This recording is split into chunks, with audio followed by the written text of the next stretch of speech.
So how do you make a lot of money as a home inspector?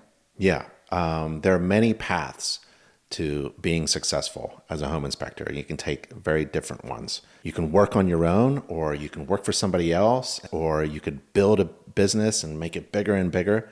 But the real understanding is that money's currency, but your time is the real currency. And everyone is given that asset, time, and it's incredibly valuable. And you have to keep asking, what are you doing with that asset? For example, let's say you do a home inspection for $300 and it takes you 5 hours. So what was the goal of making that $300? If it's just making $300, that's one goal, but that's not the ultimate goal.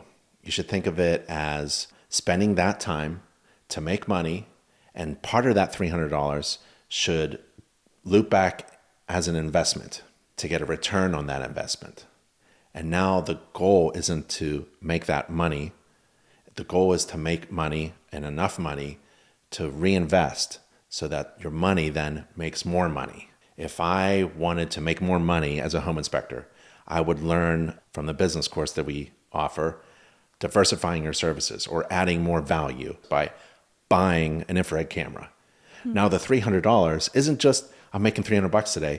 I'm making money so that I can invest in something that will make more money as I invest it without me working harder. That's now being successful. That is a wealthy investment. That's what wealthy people do. They invest in things that return money to them without them working any harder. Right. And there are many paths to do that.